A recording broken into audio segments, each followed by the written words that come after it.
Friends, welcome back to my channel. तो चलिए आज हम लोग पढ़ते हैं ईवीएस की क्लास में जो है आने वाले महत्वपूर्ण प्रश्नों के बारे में।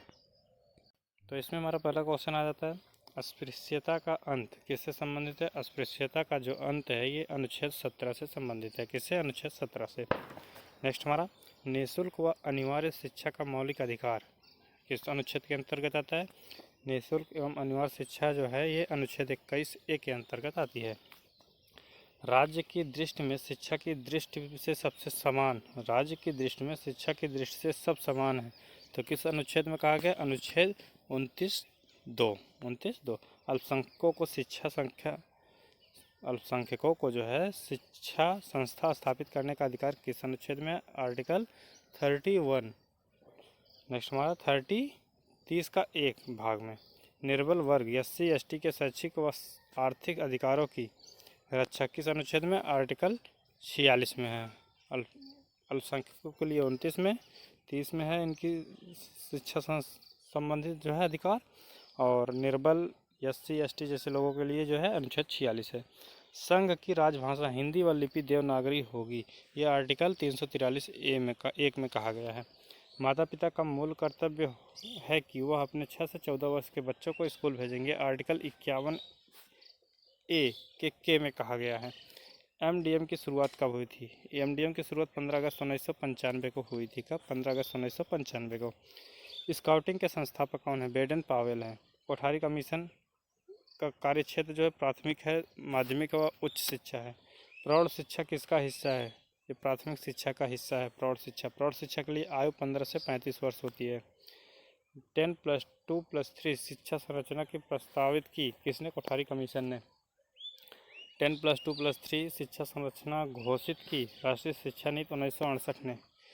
शुरुआत में ऑपरेशन ब्लैक बोर्ड योजना कक्षा के लिए थी, 1 से 5 तक के लिए। खुले विश्वविद्यालय की शुरुआत कहाँ पे हुई थी?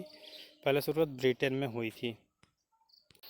नेक्स्ट हमारा ज्ञान दर्शन चैनल की शुरुआत कब हुई थी? 26 जनवरी 2000 को ज्ञान दर्शन चैनल की शुरुआत हुई। भारत का पहला खुला विश्वविद्यालय आंध्रा खुला विश्वविद्यालय है। वुड डिस्पैच शिक्षा का मैग्ना कार्टा कब बना है? 1854 में बना। हंटर कमीशन 1882 में आया था। हरटॉन्ग कमेटी 1928 में बनी है। सार्जेंट प्लान ये 1944 का है। All India council for technical education ये नवंबर 1945 में है। राधा कृष्णन आयोग यानी विश्वविद्यालय आयोग 1948 से 1949। मुदालियर आयोग माध्यमिक शिक्षा आयोग ये 1952 से 1953 में है। बहुउद्देशीय स्कूल खोलने का सुझाव मुदालियर आयोग ने दिया था। MCQ परीक्षा का सुझाव किसने दिया था? मुदालियर आयोग ने। UGC की स्थापना 1956 में हुई थी। महिला शिक्षा के सुधार हेतु समिति बनाई गई थी, उसका नाम था दुर्गाबाई देशमुख समिति 1958। नेक्स्ट हमारा दूरदर्शन की स्थापना कब हुई थी? दूरदर्शन की स्थापना जो 15 सितंबर 1959 को हुई थी। NCERT की स्थापना 1961 में हुई थी। कब हुई थी? 1961 ईस्वी में। CBSE की स्थापना कब हुई थी? CBSE की स्थापना 1962 ईस्वी में हुई थी। महिला शिक्षा के विकास हेतु गठित समिति का क्या नाम था? हंसा मेहता समिति। महिला शिक्षा के विकास हेतु जो है हंसा मेहता समिति गठित हुई थी। ये कब बनी थी? 1962 में। NUEPA की स्थापना 1962 में हुई थी। KBS की स्थापना कब हुई थी? 1963 में KBS की स्थापना हुई थी। नेक्स्ट हमारा कोठारी कमीशन भारतीय शिक्षा आयोग ये 1964 से 1966 में जो है बना था। पड़ोस विद्यालय खोलने का सुझाव किसने दिया था? पड़ोस विद्यालय खोलने का सुझाव जो है कोठारी कमीशन ने दिया था। ऑपरेशन ब्लैक बोर्ड किसकी देन है? राष्ट्रीय शिक्षा नीति 1986 की देन है ऑपरेशन ब्लैक बोर्ड। नेक्स्ट हमारा कोठारी कमीशन की रिपोर्ट का शीर्षक क्या है? इसका शीर्षक शिक्षा की चुनौती एक नीतिगत आयाम। राष्ट्रीय शिक्षा नीति यानी NPE की स्थापना कब? 1968 में होती है। भारतीय वन्य जीवन अधिनियम 1972 में। IGNOU की स्थापना कब हुई थी? 1985 में हुई थी। मानव संसाधन मंत्रालय विकास मंत्रालय बना कब बना था? इसको हम इंग्लिश में बोलते हैं MHRD शॉर्ट फॉर्म में।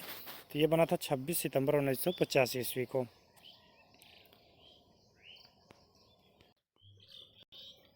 NIOS की शुरुआत कब हुई थी? 1989 ईस्वी में हुई थी। राम मूर्ति पुनर्विचार कमेटी की स्थापना 1990 में होती है। नेक्स्ट हमारा NEP 1986 की समीक्षा के लिए गठित कमेटी, क्या कमेटी गठित हुई थी? राम मूर्ति पुनर्विचार समिति जो है इसकी स्थापना हुई थी। राम मूर्ति कमेटी की रिपोर्ट का शीर्षक क्या है? एक प्रबुद्ध तथा मानवीय समाज की ओर, ये इसका शीर्षक है। सेमेस्टर प्रणाली का सुझाव किसने दिया था? सेमेस्टर प्रणाली का सुझाव जो है राम मूर्ति कमेटी का जो है होता है। यशपाल कमेटी जो है इसकी स्थापना 1992 से 93 में होती है। शिक्षा बिना बोझ के नाम